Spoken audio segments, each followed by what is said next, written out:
So what is thematic analysis? We're going to cover that in this video. I'm Dr. Chris Parker. Let's get into it. So when you are doing any kind of interview, you're going to have large volumes of data. Now let's imagine that you had between 8 and 16 people in a standard interview. We're going to say go with 5 for a short interview. Interview could last between 30 and 60 minutes. We're going to go for a medium or 45 minutes. Now, a 45-minute interview might contain 6,000 words. So your 5 people, each doing a 45-minute interview, could give you 30,000 words of transcript. How can you understand what is the common experience across those interviews and which are the unique experiences to those people? Maybe you want to cut your participants into groups and go, well, how are younger people different to older people or people in one part of the country to a different part of the country? You're going to have a lot of questions. Now, you can understand what everyone is talking about when you take a step back and you analyze the themes so you can think about what everyone is talking about and what's unique. For this, we need thematic analysis. Thematic analysis is a process of recording recurring themes within interviews. So you write out your transcript word for word for each person, and then we code it. So themes are the person is thinking, what they're feeling, what they're doing, all these small pieces that come together. And you think, well, how many times does this one theme occur?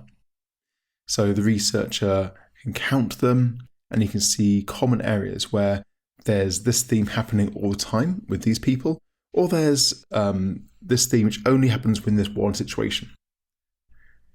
Coding can be thought about as a way to relate our data to the ideas about the data. And that's from Coffey and Atkinson, which is a fantastic book. So that's a really, really simple idea of what things are. Now, this is a simple spreadsheet, a table about the positive and negative attitudes that people have about websites, actually, or disabled people accessing travel information and how their experience is different from people who have children with pushchairs. So we interviewed a whole lot of people with wheelchairs and with pushchairs, showed them the website, asked them what they liked, asked them what they didn't like, and we got a series of themes. So one of the themes that was quite common was trust. So 8 disabled people said they did trust the website, and that's really good. 5 pushchair users said they use that. Now, importantly, we're not trying to say that there's more with the physical disability and less with the pushchair because the numbers are different. It's because we only had 8 physically disabled people and 5 pushchair people. So that is pretty good. Actually, it's about 9 and 5. Trust was really good in professional information. But you see that trusting the website, trusting professional and volunteer information are different. So the physically disabled people didn't trust professional information when it was given a website, but they trusted information from the crowd. Whereas when you looked at pushchair users, it was almost the opposite. Almost as many people trusted the professional information as the website overall, and it was a very close cut between the crowdsourced volunteered and the professional information.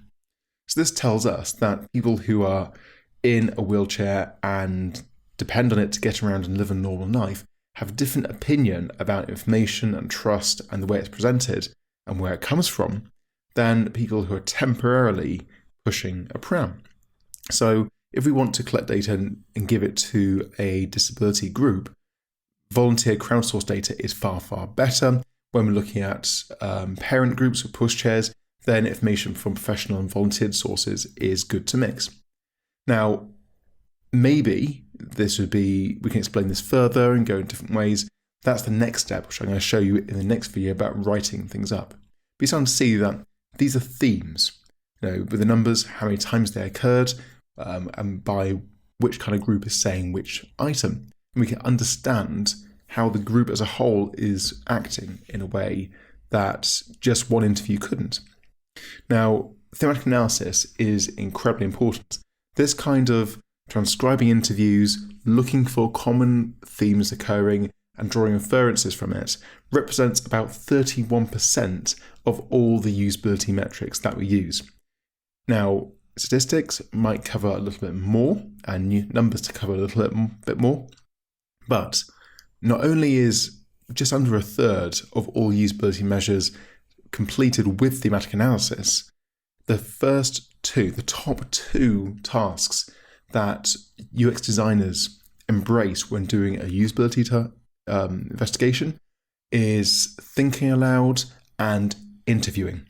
Thinking aloud is where the user uses a computer or product and talks through what they're doing, and interview is obviously a two-way conversation between the researcher and the participant.